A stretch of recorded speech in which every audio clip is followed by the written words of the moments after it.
বিসমিল্লাহির রহমানির রহিম। সুপ্রিয় শিক্ষার্থীবৃন্দ, তোমাদের সবাইকে আজকের অনলাইন ক্লাসে স্বাগতম। আমি তোমাদের সাথে আছি আকরাম হোসেন, প্রভাষক, রসায়ন বিভাগ, চট্টগ্রাম কলেজ। আজকে আমাদের আলোচ্য বিষয় দ্বাদশ শ্রেণীর রসায়ন দ্বিতীয় পত্রের অর্থনৈতিক রসায়ন নিয়ে আমরা আলোচনা করব। এখানে অনেকগুলা পার্ট আছে। আমরা প্রাথমিক যে আলোচনাগুলো সেগুলো দেখব।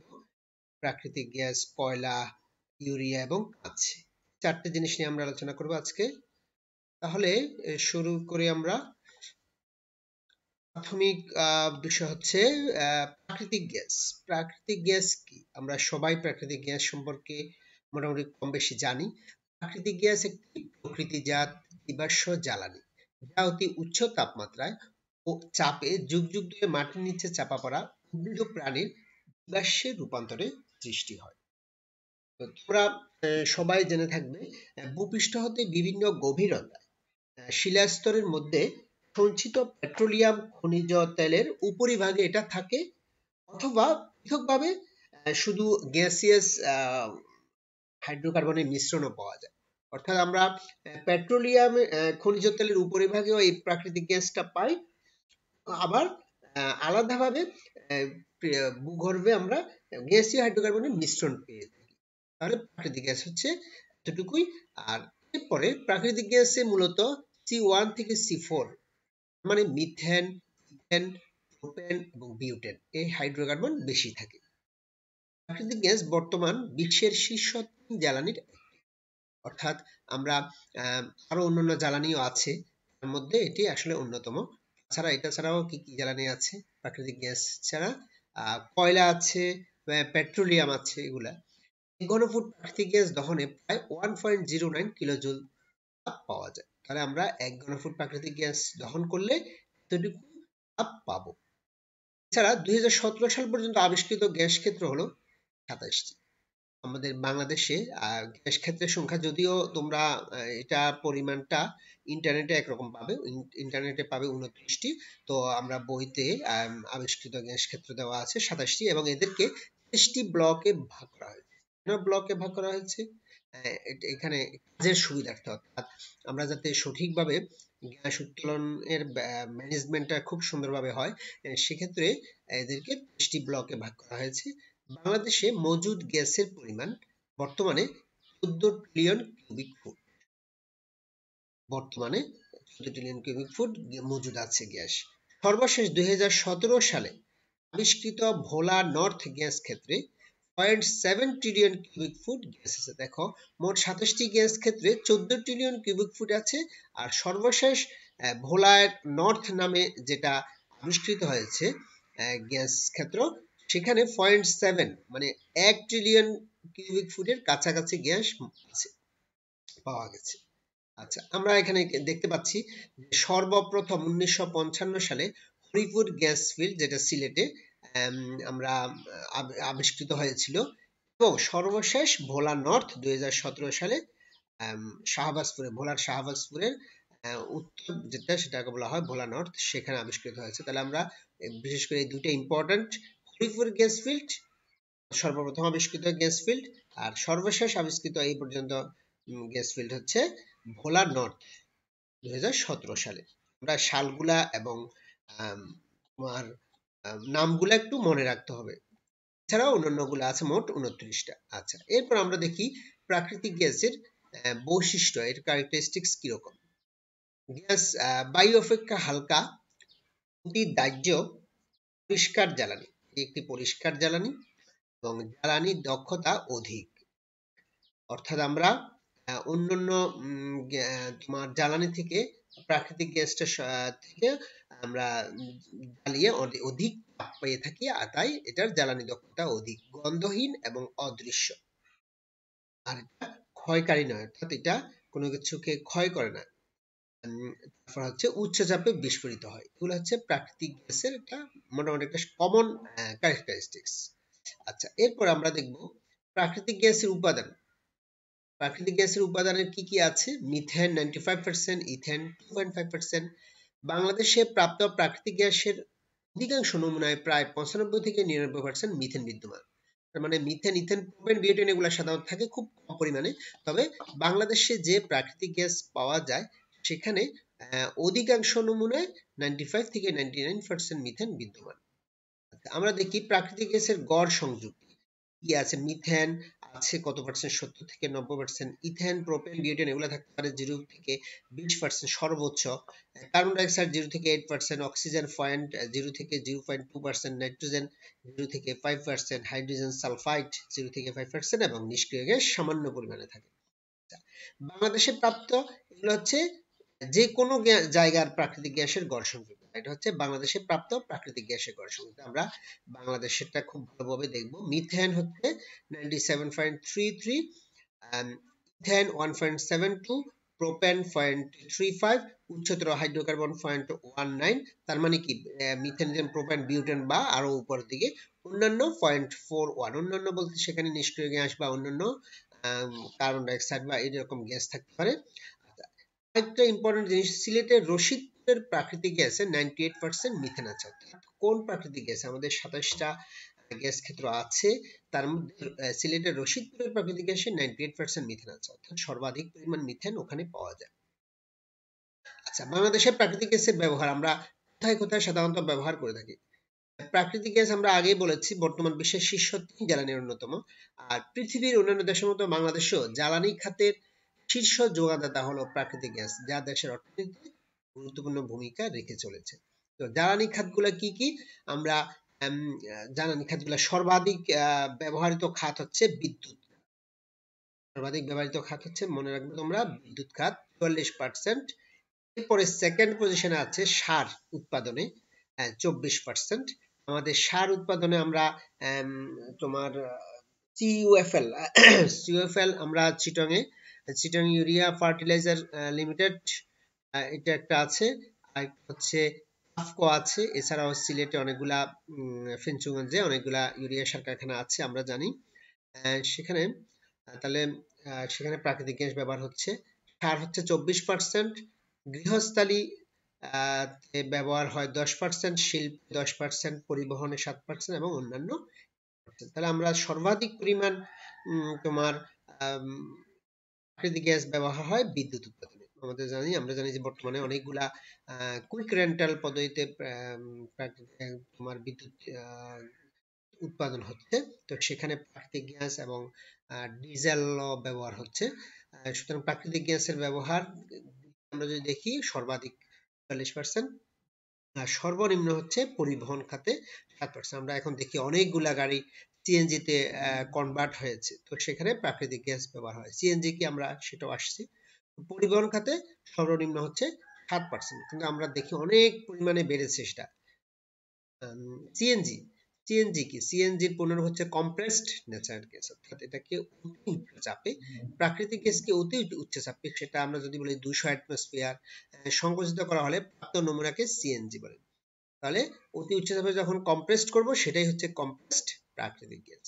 এটি পরিবেশ বান্ধব জ্বালানি, কারণ এর দহনে carbon dioxide, sulphur dioxide, nitrogen dioxide, nitric oxide, nitrous oxide, এরকম নাইট্রোজেনের বিভিন্ন অক্সাইড সমূহ, সালফারের বিভিন্ন অক্সাইড সমূহ এবং কার্বন ডাইঅক্সাইড পরিমাণ পেট্রোল, ডিজেল ও কয়লার তুলনায় অনেক কম। অর্থাৎ আমি যদি গ্যাস পোড়াই, অর্থাৎ গ্যাসকে দহন করি, তাহলে এই গ্যাসগুলোর পরিমাণ খুব কম হয় পেট্রোল, ডিজেল ও কয়লাকে পোড়ালে যেরকম পাওয়া যায় তার থেকে।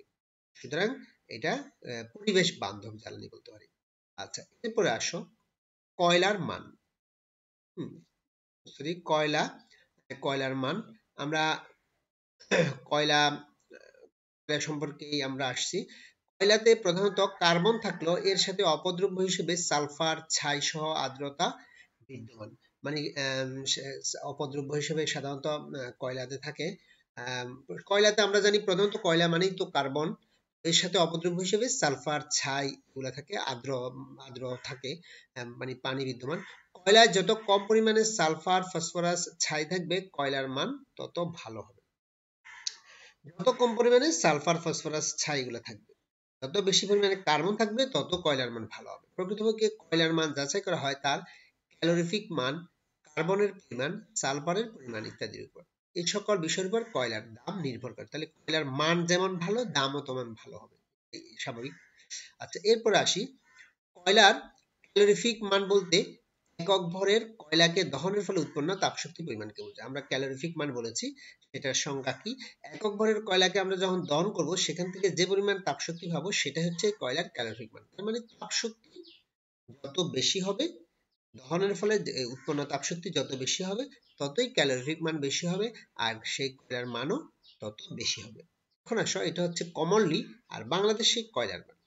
বাংলাদেশে উত্তরবঙ্গে প্রাপ্ত কয়লা খনির কয়লাগুলো বিটুমিনাস শ্রেণীর, দ্বিতীয় শ্রেণীর। একেবারে প্রথম শ্রেণী হচ্ছে অ্যান্থ্রাসাইট কয়লা, আমরা শ্রেণী বিভাগে দেখব। তবে এর মধ্যে কোনটিতে লিগনাইট কয়লা পাওয়া যায়নি। লিগনাইট কয়লা হচ্ছে সর্বনিম্ন মান সম্পন্ন। এই সকল কয়লায় উচ্চ পরিমাণে ছাই ও সালফার থাকায় এদের বাজার মূল্য ব্যবহার কম।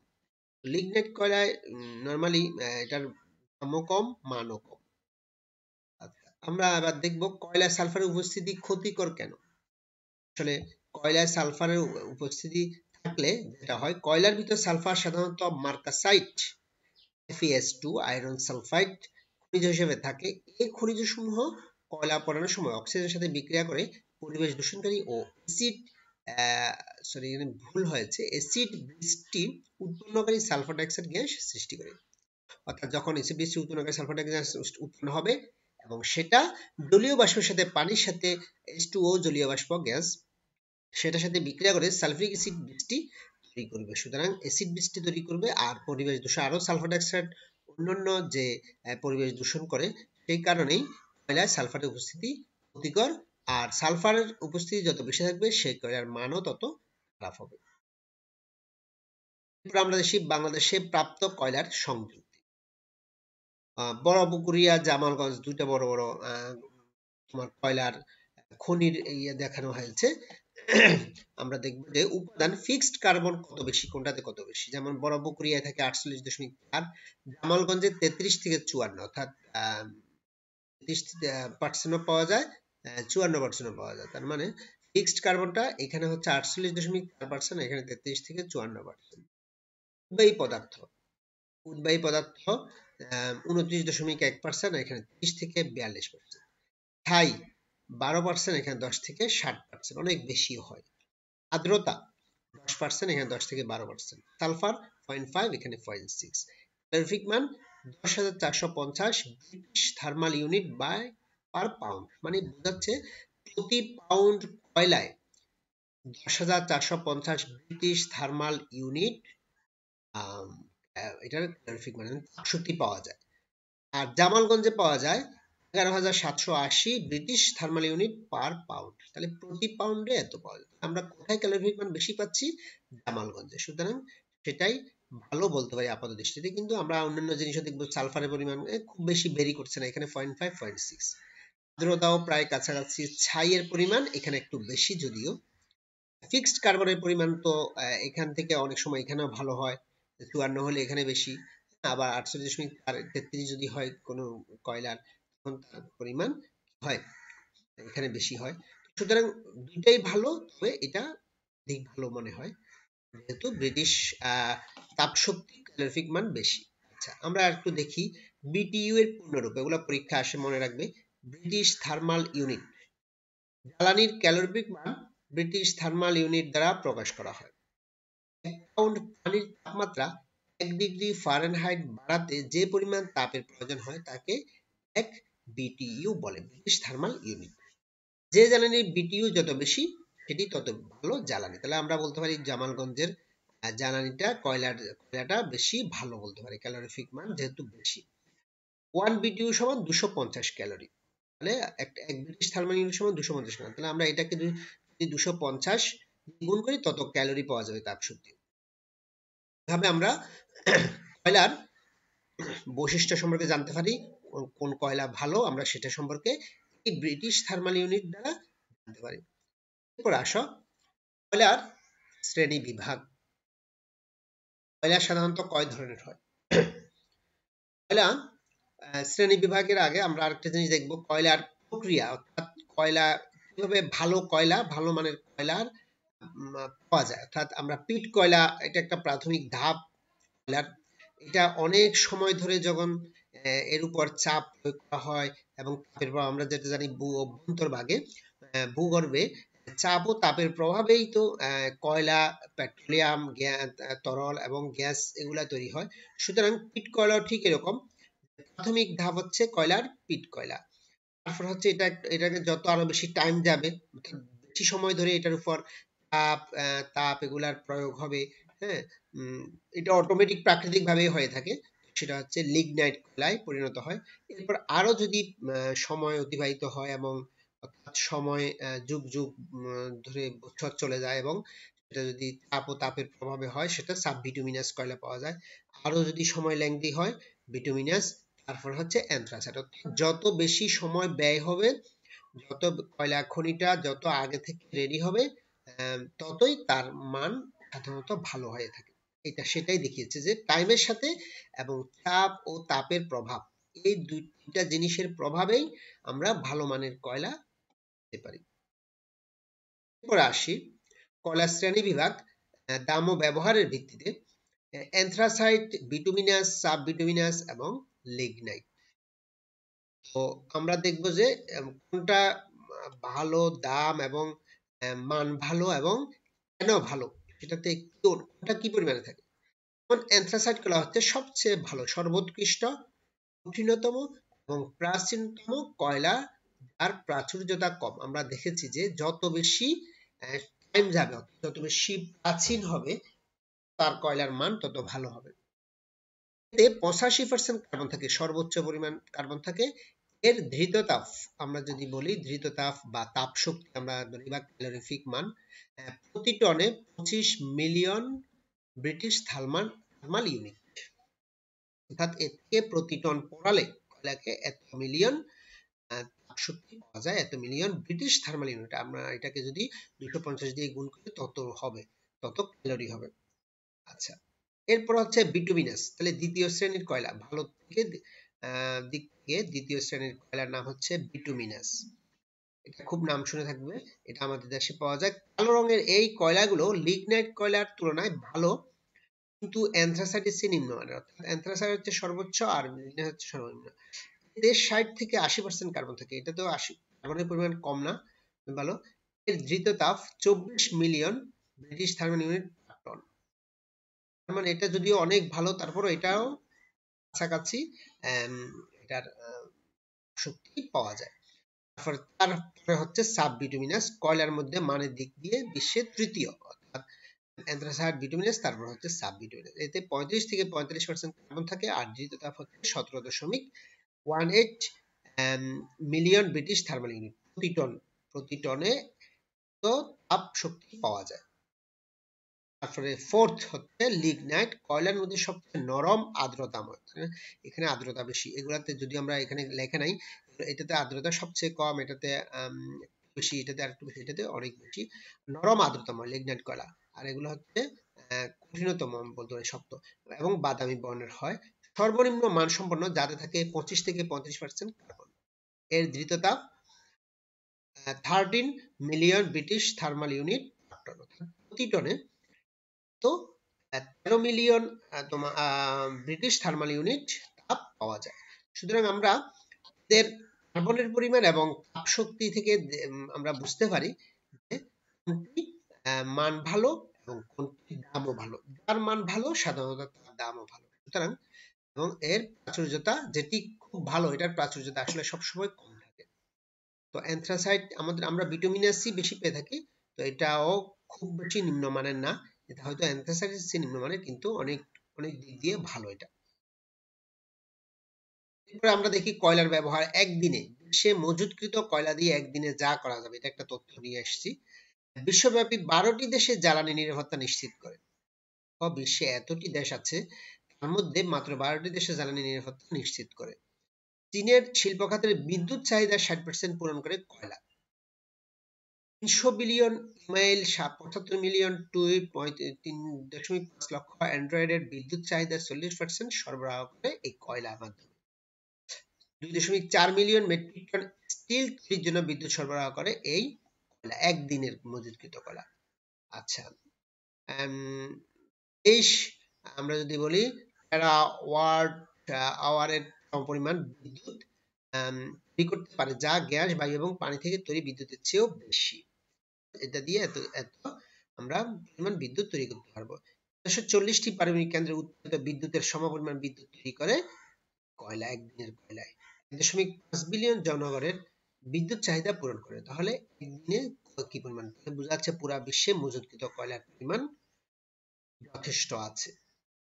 আচ্ছা, নবায়নযোগ্য নয় এরূপ জ্বালানি সম্পদ, নন রিনিউয়েবল এনার্জি রিসোর্সেস, এটা আমরা সাধারণত অনেকগুলাই জেনে থাকি, যেটা নবায়নযোগ্য নয়, যেটা ফুরিয়ে যাবে এক সময়। এটাকে নবায়ন করা যায় না, এটা একবার ব্যবহার করলে এটাকে রিসাইকেল করা যায় না। নন রিনিউয়েবল এরূপ জ্বালানি সম্পদ হচ্ছে, বাংলাদেশে বর্তমান ব্যবহৃত জ্বালানির প্রায় 99.5% আসে এই খাত থেকে, অর্থাৎ নবায়নযোগ্য নয় এমন খাত থেকে। আর নবায়নযোগ্য বোঝাই যাচ্ছে 0.5%। নবায়নযোগ্য নয় জ্বালানি এমন কি কি জ্বালানি আছে, যেমন সর্বনিম্ন হচ্ছে কয়লা, তোমার জলবিদ্যুৎ। আমরা যদি দেখি কয়লা হচ্ছে 4%, জলবিদ্যুৎ হচ্ছে 2.5%, ডিজেল ফার্নেস তাহলে অন্যান্য হচ্ছে 3.5%, এবং সবচেয়ে বেশি হচ্ছে প্রাকৃতিক গ্যাস 90%। তাহলে নবায়নযোগ্য নয় এমন জ্বালানি অর্থাৎ প্রাকৃতিক গ্যাস, এটা তো নবায়নযোগ্য নয়, এটা তো যতই আমরা উত্তোলন করব ততই আমাদের মজুদ শেষ হয়ে যাবে। সুতরাং এটা হচ্ছে সর্বোচ্চ 90%, তারপর হচ্ছে কয়লা 4%, তারপর হচ্ছে ডিজেল ফার্নেস তাহলে অন্যান্য মানে পেট্রোলিয়াম 3.5%, এবং জলবিদ্যুৎ আমরা যদি বলি সেটা হচ্ছে 2.5%। এগুলো হচ্ছে নবায়নযোগ্য নয় এরূপ জ্বালানি সম্পদ। এরপর নবায়নযোগ্য জ্বালানি সম্পদ কি, আমরা অনেকে সোলারের ব্যাপারে নাম শুনেছি। মাত্র বাংলাদেশে 0.5% জ্বালানির মাত্র 0.5% আসে এই নবায়নযোগ্য জ্বালানি থেকে, সেটা হচ্ছে সোলার মডেল। এটা হচ্ছে বায়ু বিদ্যুৎ, তোমরা শুনেছ। সোলার মডেলটা বেশি ব্যবহার হয় সাধারণত তোমার দ্বীপ এলাকাগুলোতে, সন্দ্বীপ, হাতিয়া এসব এলাকাতে, কারণ এসব এলাকায় যদিও এখন তোমার সন্দ্বীপে জাতীয় গ্রিডের বিদ্যুৎ গিয়েছে, কিন্তু এর আগে পর্যন্ত তোমার সোলার মডেল ব্যবহার হয়ে আসছে, এখনো হচ্ছে। আর বায়ু বিদ্যুৎ, এটা বাংলাদেশে দুইটি জায়গা আছে, সর্বপ্রথম হচ্ছে কুতুবদিয়ার বায়ু বিদ্যুৎ, আর একটা হচ্ছে মিরেশ্বরায় তোমার প্রজেক্ট যেটা বলা হয় প্রজেক্ট রোডে, সে বায়ু বিদ্যুৎ আছে। এরপর হচ্ছে গবাদি পশু ভিত্তিক বায়োগ্যাস প্ল্যান্ট, এটার নবায়নযোগ্য জ্বালানি সম্পদ। আমরা এই বায়োগ্যাস থেকে আমরা রান্না বান্নার কাজে ব্যবহার হয়।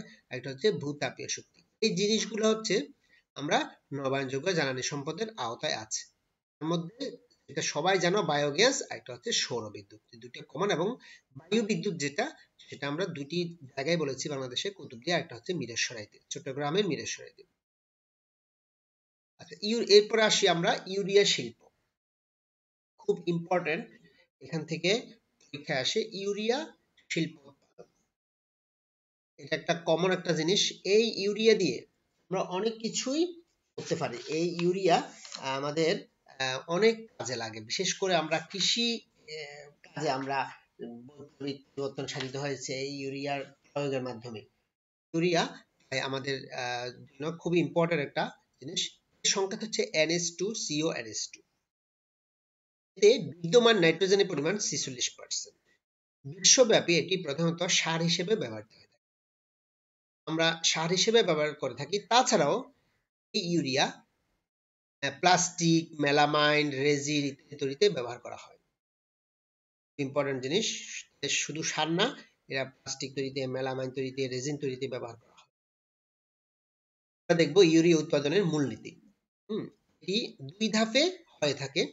ইউরিয়া উৎপাদনটা দুই ধাপে হয়ে থাকে। এক নাম্বার ধাপ হচ্ছে উপযুক্ত প্রভাবকের উপস্থিতিতে স্টিম ও প্রাকৃতিক গ্যাসের বিক্রিয়ায় প্রাপ্ত কার্বন ডাই অক্সাইড। তাহলে আমরা জানি যে ইউরিয়া তৈরি করতে অ্যামোনিয়া এবং কার্বন ডাই অক্সাইড লাগে। অ্যামোনিয়াটা কোত্থেকে পাবো আর কার্বন ডাই অক্সাইডটা কোত্থেকে পাবো? আমরা কি বলেছি, উপযুক্ত প্রভাবকের উপস্থিতিতে স্টিম ও প্রাকৃতিক গ্যাসের বিক্রিয়ায় প্রাপ্ত কার্বন ডাই অক্সাইড ও হেবার বস প্রণালীর মাধ্যমে হেবার প্রক্রিয়ায় প্রস্তুতকৃত তরল অ্যামোনিয়াকে প্রায় 200 অ্যাটমসফিয়ার চাপে সংকুচিত করে স্টিল নির্মিত অটোক্লেভে স্টিমের সাহায্যে 160 থেকে 180 ডিগ্রি সেলসিয়াস তাপমাত্রায় উত্তপ্ত করে অ্যামোনিয়া ও কার্বন ডাই অক্সাইডের বিক্রিয়ায় অ্যামোনিয়াম কার্বামেট উৎপন্ন হয়। প্রথমত আমরা এক নাম্বার স্টেপে আমরা অ্যামোনিয়াম কার্বামেট তৈরি করব। আর সেটার জন্য দরকার হবে অ্যামোনিয়া এবং কার্বন ডাইঅক্সাইড। আর অ্যামোনিয়াটা তৈরি হয় নাইট্রোজেন এবং হাইড্রোজেনের মাধ্যমে। আমরা জানি যে হাইড্রোজেনটা তোমার বায়ু থেকে আমরা কম্প্রেস করে সেখান থেকে নেওয়া হয়। আর অ্যামোনিয়া হেবারবস প্রণালীতে তৈরি করা হয়। আমরা একটু পরে আরো ভালোভাবে দেখব। আমরা হেবারবস প্রণালী পড়ে আসছি, যে হেবারবস প্রণালী কি নাইট্রোজেন এবং হাইড্রোজেনের বিক্রিয়া উপযুক্ত প্রভাবকের উপস্থিতিতে আমরা যদি নাইট্রোজেন এবং হাইড্রোজেনের বিক্রিয়া করাই সেক্ষেত্রে অ্যামোনিয়া উৎপাদিত হবে, আর সেটা হচ্ছে তরল অ্যামোনিয়া। আর তাকে আমরা উচ্চ তাপে সংকোচিত করে এবং কার্বন ডাইঅক্সাইড সহ দুইটাকে যখন 200 অ্যাটমসফিয়ার চাপে 160 থেকে 180 ডিগ্রি সেলসিয়াস তাপমাত্রা উত্তপ্ত করব, তখন অ্যামোনিয়াম কার্বামেট উৎপন্ন হবে। আচ্ছা, এখানে অটোক্ল্যাভ, এটা একটা চুল্লি বিশেষ ধরনের, যেটাতে এই ধরনের স্টিল নির্মিত চুল্লি, এখানে এটাকে উত্তপ্ত করা হয়। Step 2, ammonium carbamate. এটা হচ্ছে 200 অ্যাটমসফিয়ার চাপে অ্যামোনিয়াম কার্বামেটকে উত্তপ্ত করলে 130 থেকে 140 ডিগ্রি সেলসিয়াস তাপমাত্রায় কার্বামেটের বিয়োজনে ইউরিয়া উৎপন্ন হয়। আমরা দেখি, এটা জাস্ট পুনর্বিন্যাস হয়।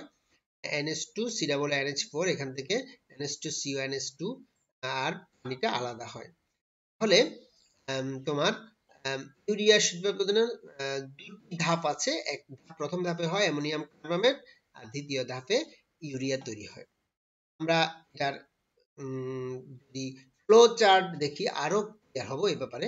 দেখো, ইউরিয়া উৎপাদনের প্রবাহ চিত্র সুন্দরভাবে দেওয়া আছে। দেখো, প্রথম দুইটা প্রসেস মিলে অটোক্লাভে আসে। দুইটা প্রসেস আমরা দেখি, প্রাকৃতিক গ্যাস প্লাস স্টিম।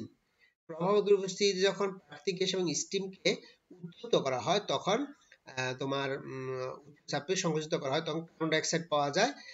আমরা প্রথমত আগে প্রবাহকের উপস্থিতিতে দুইটাকে মিলিয়ে বিক্রিয়া করিয়ে কার্বন ডাইঅক্সাইড পেয়ে থাকি, আর এর থেকে আমরা তরল কার্বন ডাইঅক্সাইড পাই। এটাকে উচ্চ চাপে সংকুচিত করলে সংকুচিত কার্বন ডাইঅক্সাইড অর্থাৎ গ্যাসিয়াস কার্বন ডাইঅক্সাইড পাই। এরপরে আরেকটা প্রসেস হচ্ছে নাইট্রোজেন এবং হাইড্রোজেনের মাধ্যমে অ্যামোনিয়া উৎপাদন। এটা আমরা বলেছি হেবারবস প্রণালী। অপটিমাম টেম্পারেচারের মাধ্যমে। অপটিমাম টেম্পারেচার হচ্ছে কত? এক্ষেত্রে এই বিক্রিয়ায় 450 থেকে 550 ডিগ্রি সেলসিয়াস। আর আয়রন চূর্ণের উপস্থিতিতে মোলিবডেনাম অক্সাইড বা অ্যালুমিনিয়াম অক্সাইড আমরা এগুলা ব্যবহার করি প্রভাবক বিবর্ধক হিসেবে, আর আয়রন চূর্ণ হচ্ছে প্রভাবক হিসেবে কাজ করে। তাহলে এই বিক্রিয়ার ফলে আমরা অ্যামোনিয়া উৎপন্ন করে থাকি, আর সেটাকে তরলে পরিণত করে এবং সেটাকে অতি উচ্চ চাপে 200 অ্যাটমসফিয়ার চাপে সংকুচিত করলে অ্যামোনিয়া গ্যাস তৈরি হয়।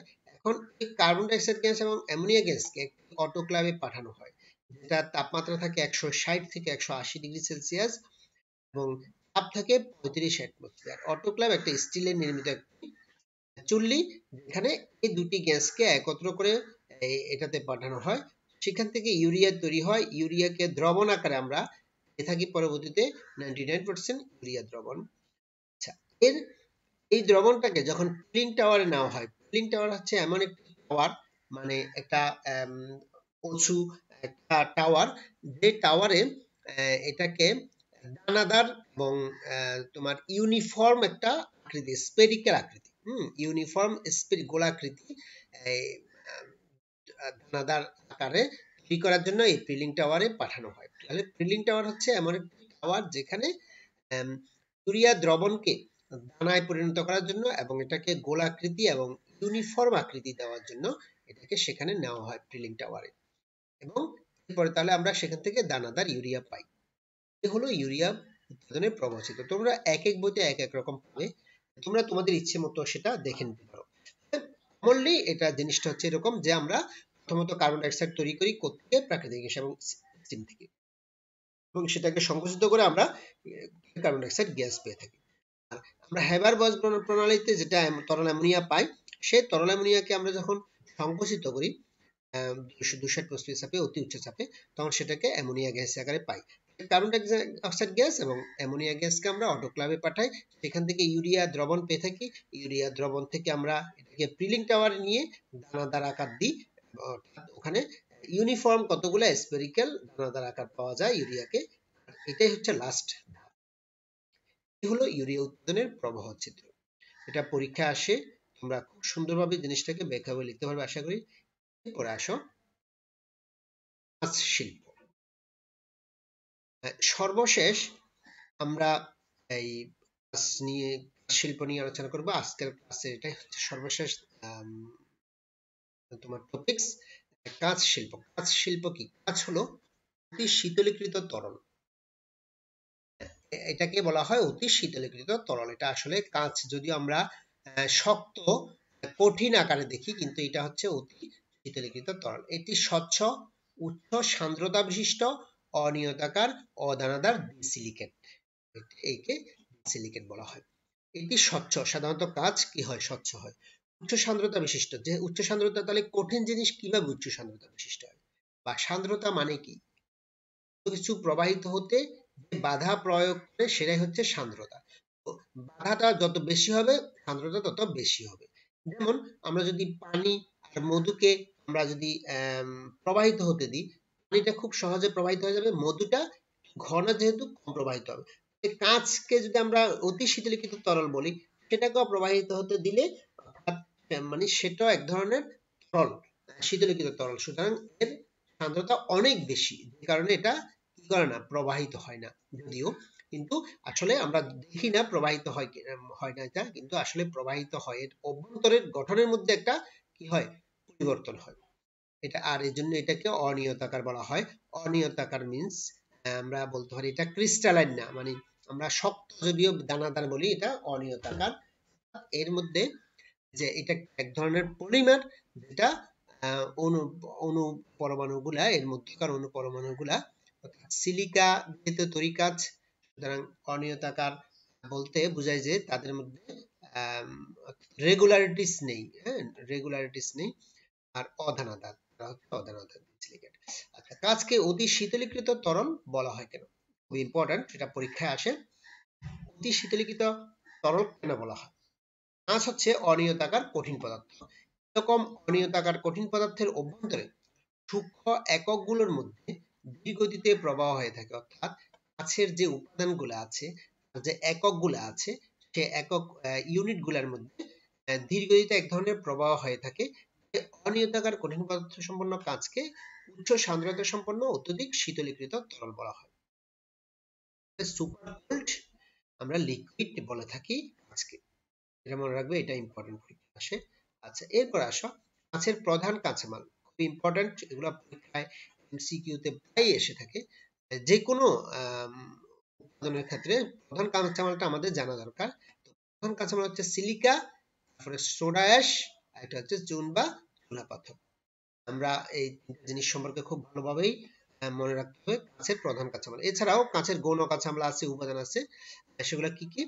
পটাশিয়াম কার্বনেট, বোরাক্স বা সোহাগ, আমরা Na2B47 দর্শন উপনে আমরা এটাও লিখি না। এটা বোরিক অ্যাসিড, জিঙ্ক কার্বনেট, কায়োলিন বা চীনামাটি, কিউলেট ভাঙা কাঁচ টুকরা। কিউলেট কি? এটাও আসে পরীক্ষায়। কিউলেট ভাঙা কাঁচের টুকরা, মানে পুরাতন কাঁচ।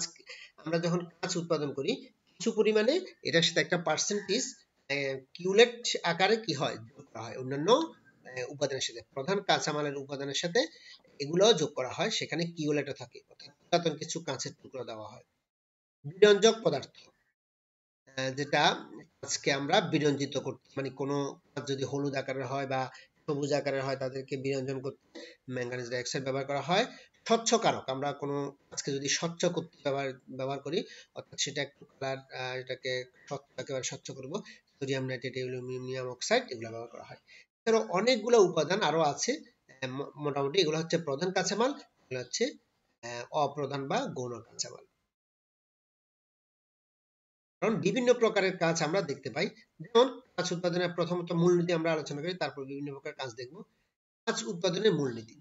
প্রচলিত কাঁচ অর্থাৎ চুন সোডা কাঁচ প্রস্তুতির জন্য বালি, চুন বা চুনাপাথর ও সোডা অ্যাশকে নির্দিষ্ট অনুপাতে মিশিয়ে 1450 থেকে 1500 ডিগ্রি সেলসিয়াস তাপমাত্রায় উত্তপ্ত করলে বুদবুদহীন স্বচ্ছ তরল কাঁচ উৎপন্ন হয়। বুদবুদহীন কিরকম?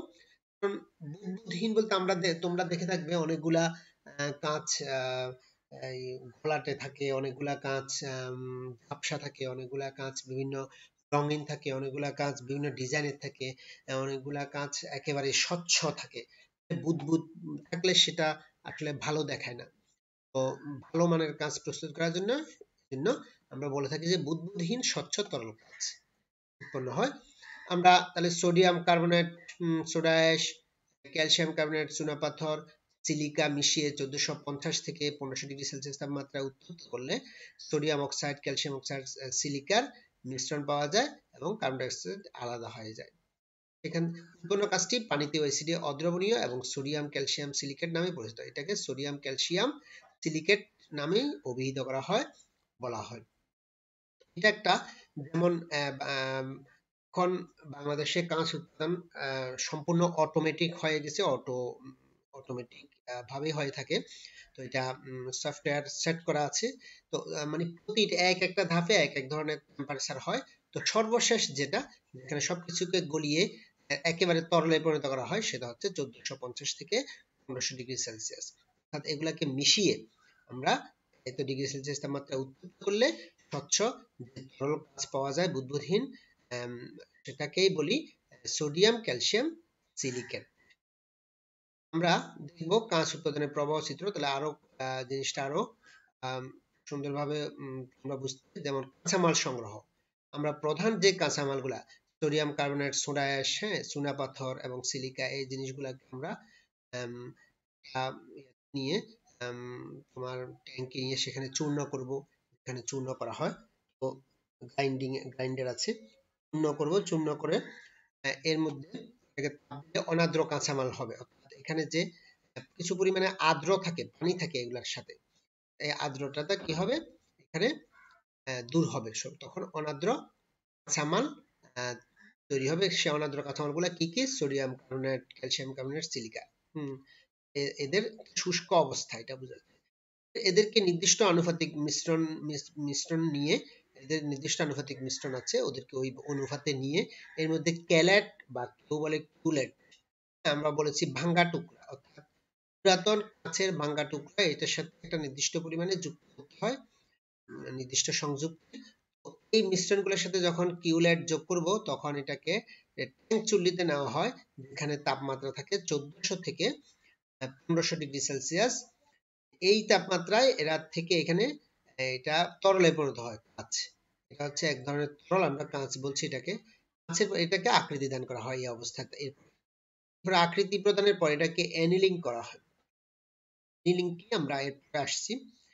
অ্যানিলিং বা দেওয়া, এটা খুবই ইম্পর্টেন্ট, এটা না করলে সমস্যা হয়। এরপরে ব্যবহার উপযোগী কাঁচ, এরপরে ব্যবহার উপযোগী কাঁচে পরিণত করা হয়, আর এরপরে প্যাকেটজাত করা হয়। এটা হচ্ছে কাঁচ উৎপাদনের প্রবাহ চিত্র। তো তোমরা সহজভাবেই বুঝতে পারছো যে আমি আবারও রিপিট করছি। প্রথমত আমাদের যে কোনো উৎপাদনের ক্ষেত্রে আমাদের কাঁচামাল সংগ্রহ করতে হবে। একটা হপার থাকে, সেই হপারে এই কাঁচামালগুলা ঢেলে দেওয়া হয়। ঢেলে এটা যায় একটা চূর্ণীকারকে, এটা কি হয়? চূর্ণকরণ হয় এবং এটাকে পরবর্তীতে তাপ দেওয়া হয়। তাপ দিয়ে এটাকে শুষ্ক করা হয়, এটার নাম হচ্ছে অনাদ্র কাঁচামাল। তাহলে এই কাঁচামালগুলা অনাদ্র হয়। তাহলে এর মধ্যে এবার নির্দিষ্ট আনুপাতিক মিশ্রণ এগুলো আমরা যোগ করেছি। এর মধ্যে নির্দিষ্ট পরিমাণে কিউলেট যোগ করা হয়। কিউলেট হচ্ছে ভাঙ্গা কাঁচের, পুরাতন ভাঙ্গা কাঁচের টুকরা সহ মিশ্রিত করে আমরা কি করব? ট্যাঙ্ক চুল্লিতে পাঠাবো, যেখানে তাপমাত্রা হচ্ছে 1400 থেকে 1500 ডিগ্রি সেলসিয়াস। এরপরে এটা তরল কাঁচে পরিণত, অর্থাৎ তরল বলতে একেবারে পানির মতো তরল, এরকম তরল কাঁচ হয়। এটাকে ঠান্ডা করে আকৃতি প্রদান করা হয়। এরপর এটাকে অ্যানিলিং করা হয়। আকৃতি প্রদানের পরে অ্যানিলিং করা হয়। এরপরে ব্যবহার উপযোগী কাঁচে, ব্যবহার উপযোগী বলতে আমি জানালার কাঁচ বা বড় কাঁচ বা ছোট কাঁচ বা কি এরকম উপযোগী কাঁচ হিসেবে আমরা কি করি? এটাকে প্রদান করে থাকি। এরপরে প্যাকেটজাত হয়, প্যাকেটিং হয়। সবকিছু অটোমেটিক এখন মেশিনেই হচ্ছে। তো তোমরা যদি গিয়ে থাকো খুব ভালো লাগবে এটা পড়ার পাশাপাশি। আচ্ছা, এরপরে আসো বিভিন্ন প্রকার কাজ। বিভিন্ন প্রকার কি কি কাজ আছে? যেমন সাধারণ কাজ, যেটাকে আমরা বলি soft glass, sodium oxide, calcium oxide, silica, আমরা যেগুলো ব্যবহার করি নরমালি। পটাশ কাজ, হার্ড গ্লাস, যেগুলো হচ্ছে hard glass, potassium oxide, calcium oxide, silica. আচ্ছা, তারপর হচ্ছে লেড কাঁচ, sodium oxide, potassium oxide, lead oxide, silica. আর সেরিয়াম কাঁচ, sodium oxide, potassium oxide, cerium oxide, silica. অর্ধ স্বচ্ছ কাঁচ, sodium oxide, magnesium oxide, zinc oxide, silica, calcium fluoride. Pyrex কাঁচ, এটার সংকেত দেওয়া আছে পাইরেক্স, তন্তু কাঁচ, এটি পাইরেক্স ক্লাসের অন্তর্ভুক্ত। রঙিন কাজ আমরা রঙিন করতে তাহলে ব্যবহার করি কপার অক্সাইড ব্যবহার করি, আয়রন অক্সাইড ব্যবহার করি, ফেরিক অক্সাইড ব্যবহার করি, ক্রোমিয়াম অক্সাইড ব্যবহার করি, নিকেল অক্সাইড ব্যবহার করে থাকি।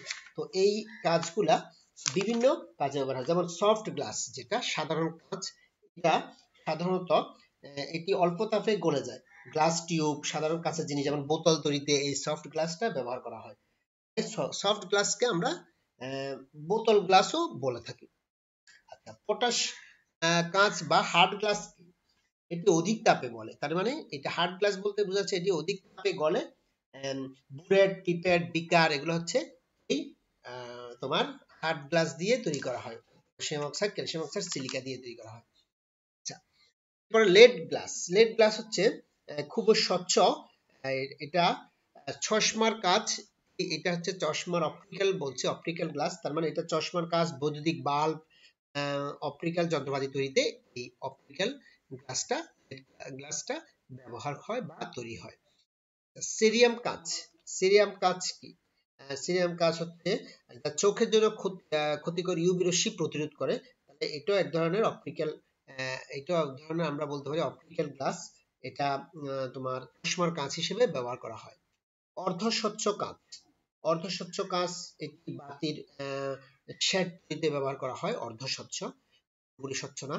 আচ্ছা, পাইরেক্স গ্লাস তোমার বিভিন্ন রকম রাসায়নিক বিকারক প্রতিরোধী।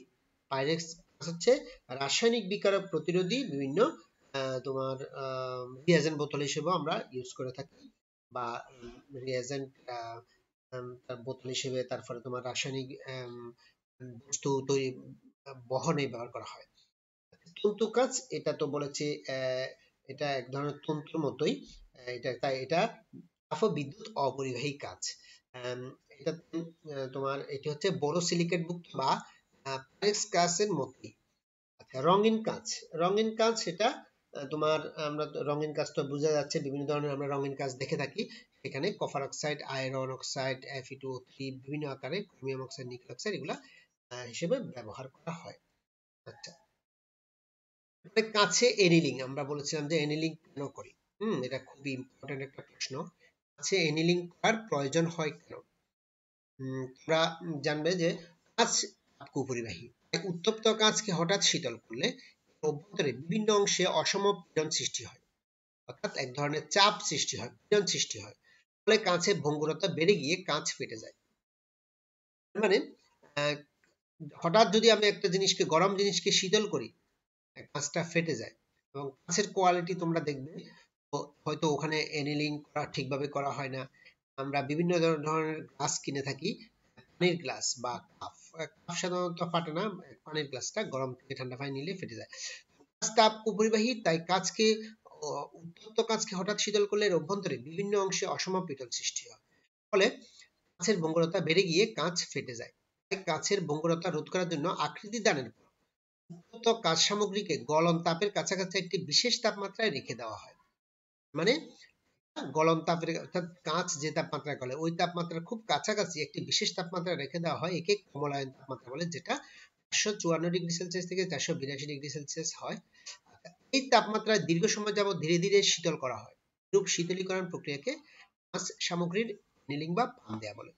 ফলে কাঁচের প্রসেসিং আমরা দেখেছিলাম যে এনিলিংটা কখন দেওয়া হয়, একটা আকৃতি দানের পরে এটাকে কি করা হয়, এনিলিং করা হয়। এনিলিং কেন করা হয়? কাঁচের ভঙ্গুরতা রোধ করার জন্য। কেন এটা ভঙ্গুর হয়? কারণ হঠাৎ উত্তপ্ত অবস্থা থেকে শীতল করলে এর অভ্যন্তরে বিভিন্ন অংশে, বিভিন্ন ইউনিট গুলার মধ্যে, বিভিন্ন পার্ট গুলার মধ্যে কি হয়, অসম পীড়ন সৃষ্টি হয়, অর্থাৎ কোথাও বেশি কোথাও কম একটা চাপ অনুভব করে, ফলে কি হয়, এটা ফেটে যায়।